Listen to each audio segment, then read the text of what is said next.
Today's episode of EMOM Aesthetics, we're going to teach you the 3 keys to hypertrophy, muscle building, and one deadlift workout that satisfies all the demands that you need to get strong, lean, and athletic in 20 minutes or less. Let's go.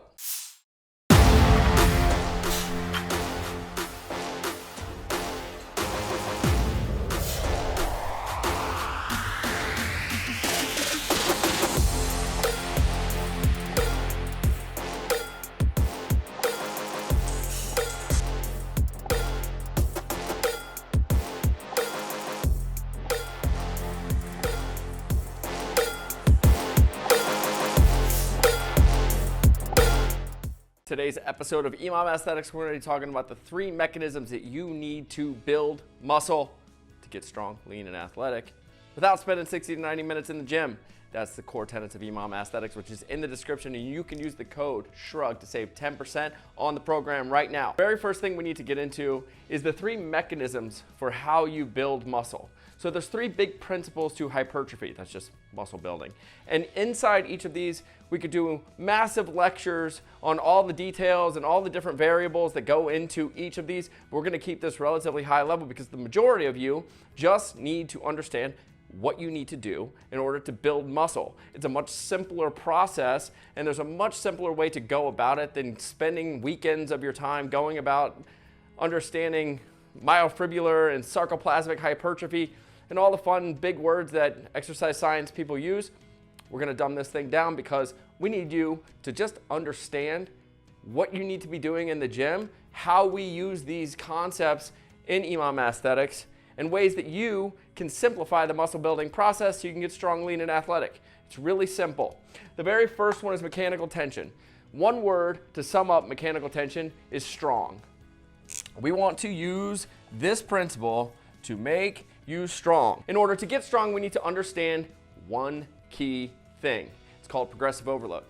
Very simply put, in week 1, we can deadlift 225 pounds for 5 reps. In week 2, we can do 230 pounds for 5 reps. In week 3, 235. And over time, we slowly increase 5 pounds a week, and the amount of weight that we increase for the same amount of reps forces our body to adapt to a new stimulus, more weight, and therefore we get stronger. As you adapt to new weights, as those weights go up, as you increase your ability to move heavier loads, your muscles have to grow to meet that demand. Now, that's how you get stronger. Progressive overload is the tactic that we use. And in order to make sure that we're working on top end strength, we want to be using rep ranges between 1 and 5. Personally, I feel like using a 1 rep max or singles is not the most optimal way to build in progressive overload. I like 2s, I like 3s, and I like 5s. I also like using those in reverse order. I like 5s a lot, especially earlier on, then moving into 3s, then moving into 2s, and then testing an actual true 1 rep max very rarely, maybe a couple times a year. Now, when you start to think about higher reps, those are going to get into a little bit slower twitch muscle fibers. This is going to be the idea of the pump. We're going to write that down because these are the key words that we need to focus on as far as what the stimulus is and the mechanism that you need to get there, right? Mechanical tension, the key word that we want to focus on is strong. That's where we build top end strength. When we talk about muscular stress, that's where we get to word number 2, which is the pump. For the pump, we're going to be focused in the 8 to 12 range. This personally is optimal for me. You can go from 8 to 30 reps here, and relatively the same benefit is going to happen. You're filling the blood with muscle, you're getting tons of energy, you're forcing that muscle to react to an external load over and over and over and over again, and that is going to fill the muscle belly. That's when you start flexing, everything feels really good. They are both equally important, but this is much more for top end strength. This is what's going to force the cellular adaptation. This is going to fill the muscles with blood. This brings muscular swelling, which is just a really fancy word for getting a pump. The way that you're going to use progressive overload in mechanical tension is by adding 5 pounds to the bar each week. That's awesome. You're getting stronger.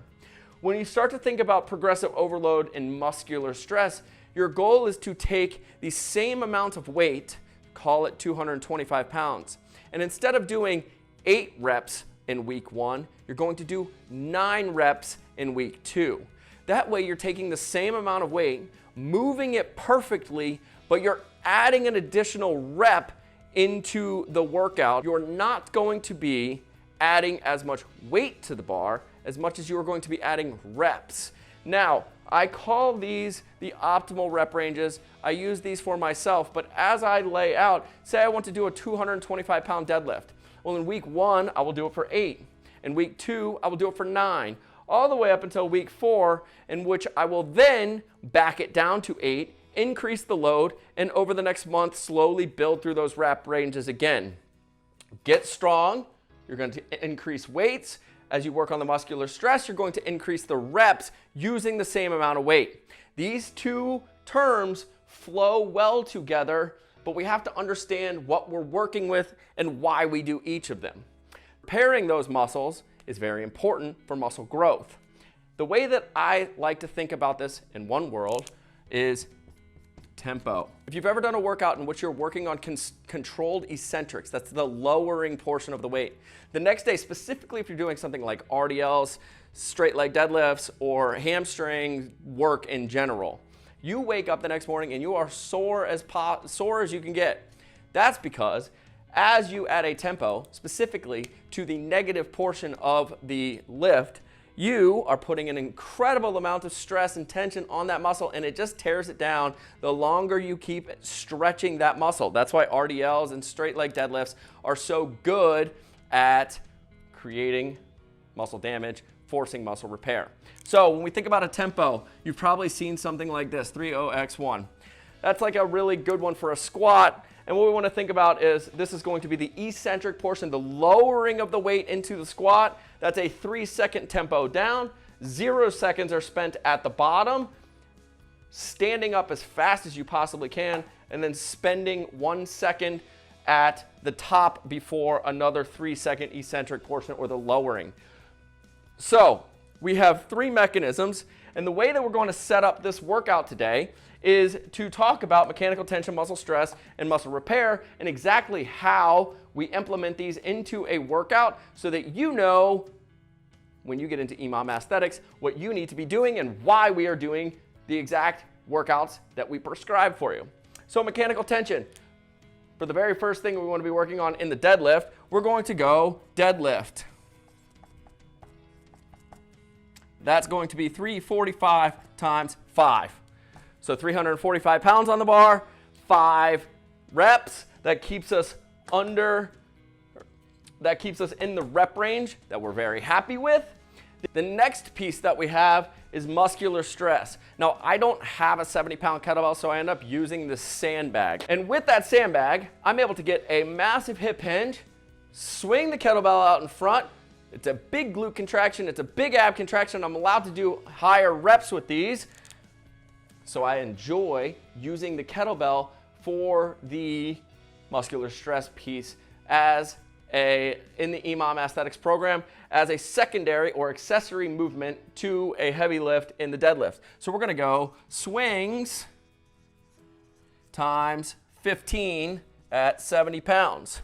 Now, this is where we get into the second portion and the second EMOM for the EMOM aesthetics program, muscle repair, where we start to add a tempo. For me, anytime that I am using tempos and I'm in a hinge pattern, my favorite 2 exercises are the RDL and the stiff leg deadlift. Today we're using the stiff leg deadlift. So we're gonna go stiff leg deadlift, and I'm going to go 8 reps, but in each of those 8 reps, I'm going to have a 3-second eccentric. That's the lowering portion of the weight. I'm also going to ensure that I get an even bigger stretch in the movement by doing it from a deficit. Now, in this workout, we have a workout that looks like this. EMOM 10. And in this EMOM 10, we're going deads. 345 by 5. And then we go kettlebell swings 70. by 15. EMOM 10. Stiff leg deadlifts by 8 at 225. And then the final piece that we always try to add in to all the EMOM aesthetic workouts is this idea of athleticism. And for me, I've got some sandbags here. I love the hinge pattern. That means we're going to be keeping the bar or the sandbag above our knees because that's more glute and hamstring focus as we bend over.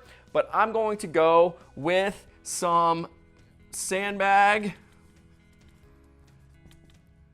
cleans times 10. So this is our full workout. We get mechanical tension. We've got muscular stress. We've got a tempo in which we can work on breaking down the hamstrings and the glutes for muscular repair. We've got the sandbag clean to add some athleticism. EMOM Aesthetics is in the description. You can use the code SHRUGGed to save 10%. Come train with us. Strong, lean, athletic, efficient and effective training so you don't have to spend 60 to 90 minutes in the gym. Let's get strong.